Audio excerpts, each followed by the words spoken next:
wabarakatuh. Salam sejahtera untuk kita semuanya. Shalom, Om Swastiastu, Namo Buddhaya, salam kebajikan, salam leadership. Kali ini kami dari Sesiminan 63, Pokjar 2. Kali ini kita berkesempatan untuk melakukan kegiatan atau melaksanakan kegiatan leader branding, di mana membawa tema yaitu menurunnya nilai-nilai Pancasila di generasi muda Indonesia ini. Dan kali ini saya sebagai host dari Serdik Gede Adi ditemani partnership saya yaitu Serdik Nanda, dan kami kali ini berkesempatan berbincang-bincang dengan narasumber. Ada 3 orang yang sama-sama sebetulnya dari Pokjar 2. Pokjar boleh sama, tapi tentunya mempunyai latar belakang, kemudian juga pengalaman kedinasan yang tentunya berbeda-beda. Kami perkenalkan, yang pertama ada Serdik David Bakara, ini Akpol 2010, yang terakhir berdinas di Polda Bangka Belitung. Selanjutnya ada senior kami dari Angkatan 2006, Serdik Suryo Wibowo, ya terakhir bertugas di Polda Jateng. Kemudian ada senior kami Serdik Dodi yang walaupun penugasan terakhir di Propam Mabes Polri tapi lama di Polda Aceh. Tentunya banyak sekali pengalaman, kemudian bisa dibilang perbedaan-perbedaan dari karakteristik baik wilayah maupun masyarakat yang tentunya memiliki cerita tersendiri. Bagaimana sih nilai-nilai Pancasila yang ada di daerah-daerah tempat teman-teman kita nih, senior saya, junior saya yang dulunya pasti punya pengalaman tugas yang sama-sama menarik. Untuk itu mari kita kupas sedikit dalam durasi 30 menit ini, mudah-mudahan bisa membawa suatu cerita yang menarik untuk kita semua, di mana akan kita buka pertama bagaimana sih sebetulnya, kita tanya dulu nih kira-kira sejarah, ya kan, sejarah singkatnya Pancasila kira-kira bisa dijelaskan dulu nggak dari teman-teman narasumber, Bang Suryo mungkin atau Bang Dodi dan Serdik David, silahkan. Baik, terima kasih host untuk waktu yang diberikan. Menarik tentang topik kita kali ini mengenai nilai Pancasila yang semakin menurun. Kalau berdasarkan pengamatan saya secara tidak spesifik tapi secara umum, saya melihat kenapa bisa nilai ke Pancasila ini bisa menurun. Tentu ini memang harus lebih diperdalam lagi dengan penelitian yang komprehensif. Tetapi kalau saya melihat dasar awalnya itu dari sekolah. Ya, kenapa saya bilang dari sekolah? Saya melihat untuk mata pelajaran nilai-nilai kepancasilaan atau waktu saya SD dulu ada istilahnya mata pelajaran PMP, Pendidikan Moral Pancasila, atau berubah lagi namanya menjadi PPKN. Itu sudah tidak ada lagi pelajaran tersebut. Itu satu. Yang kedua, dengan semakin era keterbukaan, era informasi yang masuk secara masif, ya kan, baik itu lewat gadget kita maupun lewat media cetak, mulai banyaknya maraknya aliran kepercayaan atau tafsir-tafsir lain dari luar Indonesia yang masuk ke Indonesia baru-baru ini, sehingga begitu banyak informasi yang masuk, masyarakat tidak bisa memfilter, melihat apakah itu memang sesuai dengan Pancasila atau tidak sesuai dengan Pancasila, atau bertentangan dengan landasan UUD 45 dan sebagainya. Dan ini merupakan hal yang sangat mengkhawatirkan menurut saya, karena dengan semakin berkembangnya informasi yang masuk dengan juga peralatan-peralatan media elektronik, media cetak, tentu kita selaku Polri diharapkan harus bisa membawa perubahan atau setidaknya kita memfilter dengan adanya itu apa Bang Dodi, bagian siber Bang ya, bagian siber yang bisa memfilter informasi-informasi yang kira-kira bisa melunturkan rasa nilai Pancasila itu sendiri. Kalau itu dari saya, mohon izin. Ya, saya melanjutkan ya. Baik. Ini kebetulan kalau tidak salah minggu depan tanggal 1 Juni ya. Iya. Betul. Kita lihat kalender karena tanggal 1 Juni itu hari lahirnya Pancasila. Ya betul. Nah, kita mungkin berbicara sejarah dulu, kita bercerita ya. Mungkin banyak juga penonton yang belum paham tentang sejarah lahirnya Pancasila 1 Juni 45 ketika dulu menjelang kemerdekaan itu organisasi ataupun BPUPKI itu mengadakan rapat untuk membahas persiapan kemerdekaan. Nah, di dalamnya ketika dalam sidang itu Insinyur Soekarno memberikan pidato. Beliau menyampaikan konsep tentang Pancasila. Ada 5 atau panca itu 5 dan sila itu pedoman. Jadi konsep Pancasila sudah disampaikan oleh Insinyur Soekarno pada saat itu. Kemudian dilanjutkan juga ada masukan konsep yang lain juga dari para tokoh yang lain. Nah, kemudian BPUPKI membahas konsep tersebut dan membentuk Panitia 9 kalau tidak salah. Nah, di dalam Panitia 9 tersebut kemudian menentukan rumusan konsep Pancasila yang sebenarnya sudah disampaikan oleh Insinyur Soekarno.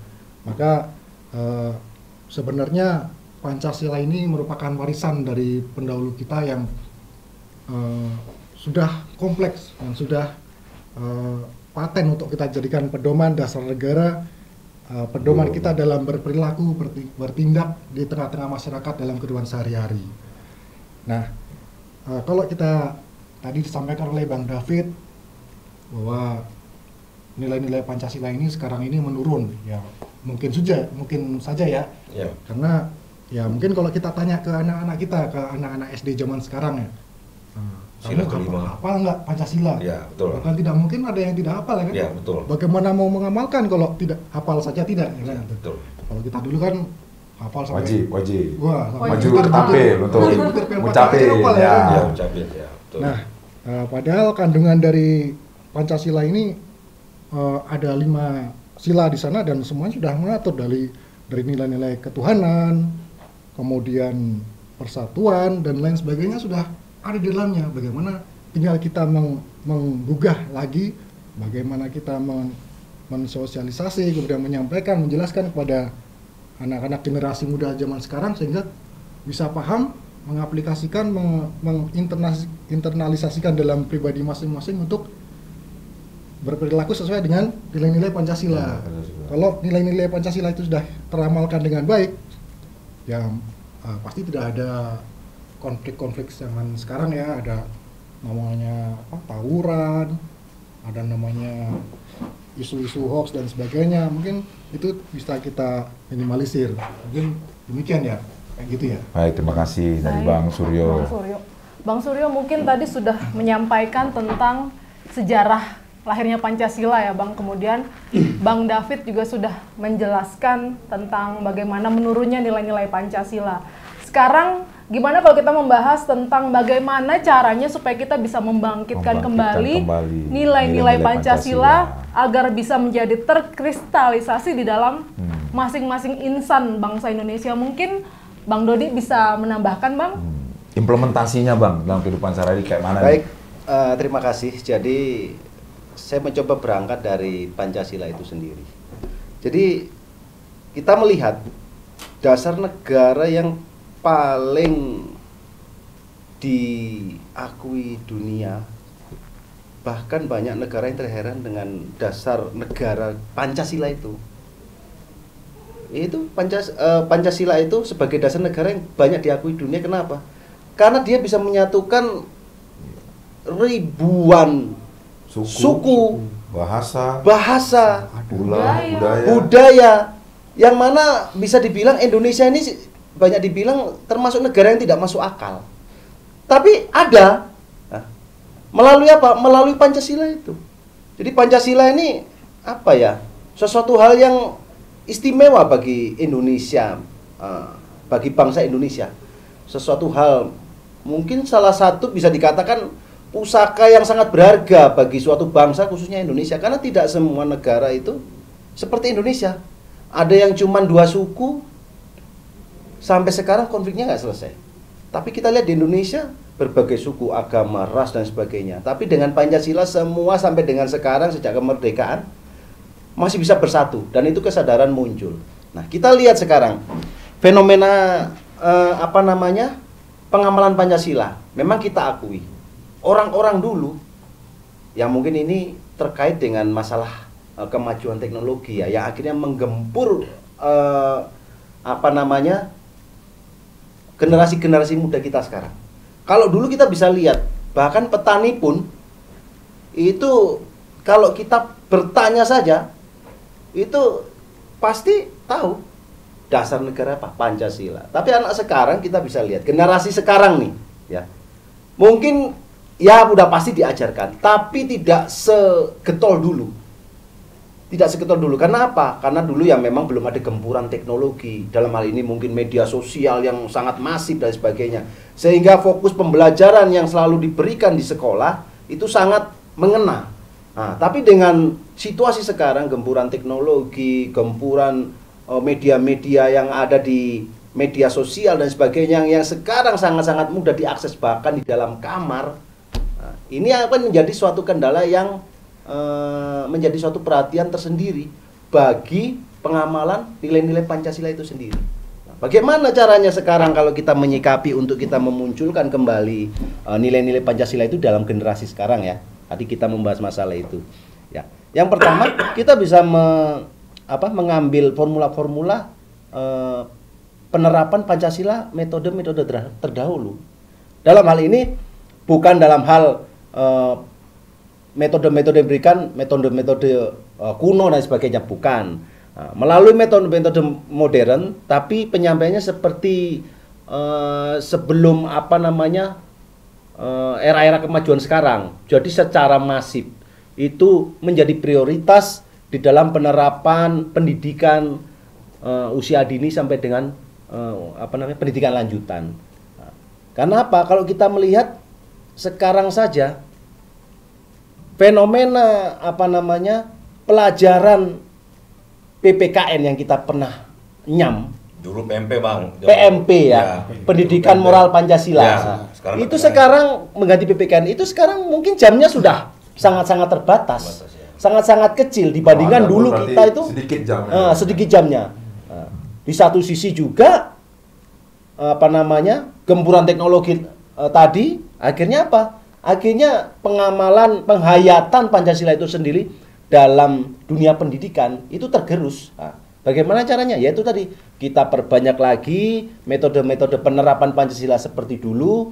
Kita berikan lagi kelas-kelas kelas-kelas dengan jam yang khusus untuk penerapan nilai-nilai Pancasila kepada generasi muda sekarang. Nah, dan juga kita meminta untuk membiasakan mereka mewujudkan aplikasi dalam penerapan nilai Pancasila. Jadi bukan hanya dipelajari, ujian selesai.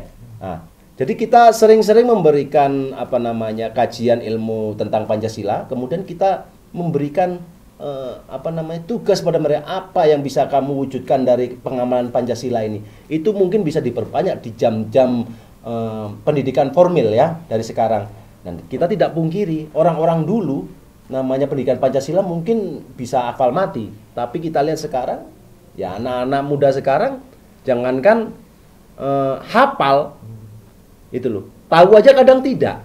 Nah, makanya ya itu tadi penerapannya bisa ditambah jam-jam secara masif melalui penerapan pengamalan Pancasila, pembelajaran tentang penguatan Pancasila dan juga aplikasi nilai-nilai Pancasila itu sendiri bagi generasi muda.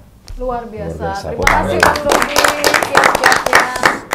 Baik, dari pembincangan kita memang kalau kita ambil kesimpulan memang banyak sekali yang mempengaruhi ya. Kenapa sih Pancasila tuh mulai luntur ya kan? Derasnya perkembangan informasi teknologi cukup mempengaruhi. Mungkin ada tambahan dari Mbak Nanda sebagai penutup closing kita kegiatan Leader Branding podcast pada hari ini ya, dari Pokjar 2 Sespemen Angkatan 63. Silakan. Terima kasih Bang Gede. Jadi kalau boleh saya bulatkan, Pancasila merupakan alat pemersatu bangsa. Dengan lahirnya 5 sila tersebut, Pancasila dapat menyatukan masyarakat dengan segala perbedaan yang ada.